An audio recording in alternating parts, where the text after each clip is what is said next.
Secure Ninjas in Dubai. The UAE has some of the best healthcare in the world and attracts people from far and near. Healthcare systems are becoming increasingly more complicated and computerized and are vulnerable to nefarious actors from ransomware to possible assassination attempts.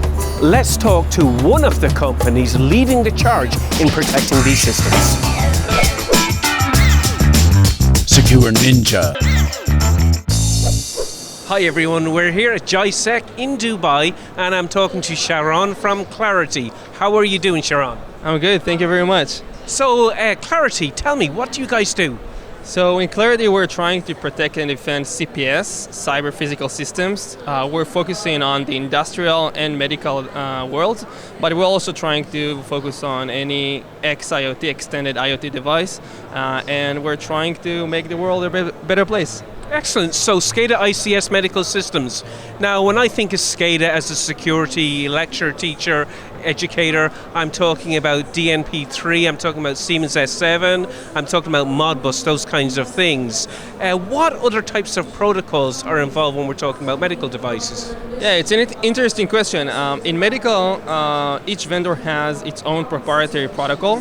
But there are some large-scale protocols that many use. For example, DICOM.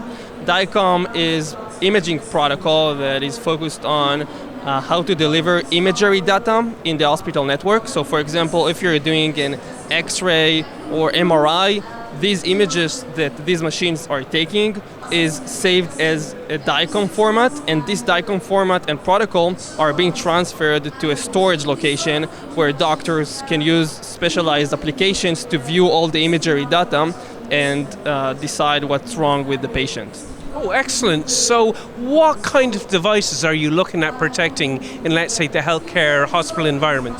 Yeah, so we're trying to protect anything within the network, the hospital network. For example, MRI machines, X-ray machines, patient monitors. So all of these devices are, in these days, are connected directly to the hospital's network, and they're transferring and receiving a lot of network data. So we're trying to collect this traffic, analyze it, and find anomalies within the network. Finding anomalies within the network. So what kind of things would make you suspicious, and what kind of devices, sensors, machinery would be sending this kind of data? Yeah, so think of, for example, if you have a patient monitor that usually is sending a very specific protocol information, for example, on the BP, the BP of the patient to some kind of a server that has all the BP information of the patient. So if we're seeing some other protocols suddenly that we've never seen before transmitting from this patient monitor to the server, we're being very suspicious, and maybe it's an anomaly that we research. So it sounds a little bit like a CNC connection. Yeah, so for example, if a patient monitor is suddenly starting to talk with external server and transmitting IP commands or LS commands or something of the likes, then probably it's a CNC and we're investigating this.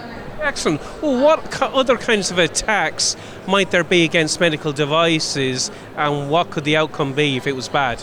Yeah, so my team, the research team, we're looking for new attack vectors on medical devices. So for example, one of the attack vectors we've recently researched is what happens if an attacker gets an exploit on a patient monitor, installs a backdoor on this device, and then uses this backdoor to falsify vital signs. So for example, changing the BP rate of the patient, or changing the O2 sensor, sensory data of the patient. What happens if the patient monitor suddenly starts to show false data? What happens when the doctors see this false data, and how this treatment continues? So we're trying to both think and apply different attack vectors and see and think together what can attackers do in hospital networks.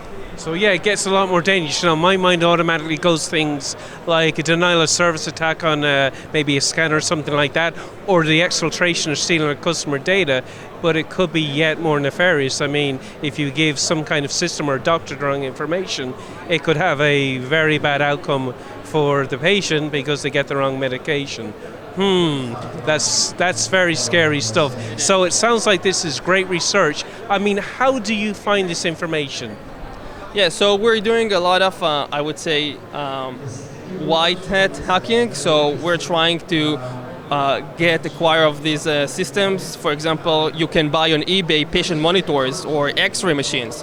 So we're trying to find ways to get these devices, and then we trying to find vulnerabilities on these devices by both hardware hacking, so we're trying to break apart all the chips and read the firmware from the main flash, but also software vulnerabilities research by reading the firmware and trying to analyze what types of vulnerabilities are inside. Once we find vulnerabilities, we're trying to create exploits for them, so we could see if our assumptions on these vulnerabilities are true, and if we do and are able to exploit these devices ourselves, we're sharing the information, we're disclosing the information to the vendors, and then we're working closely with the vendors to mitigate and secure the devices. Excellent. How have you found the vendors? Have they been open to this information coming back to them? Yeah, so usually the vendors are very open and they do like to work with us. Our disclosure processes so far have been really great.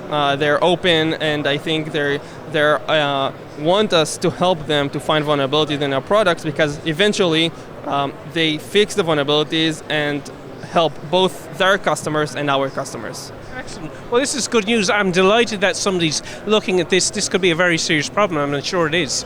In reality, a very serious problem, and your company is doing great research into this.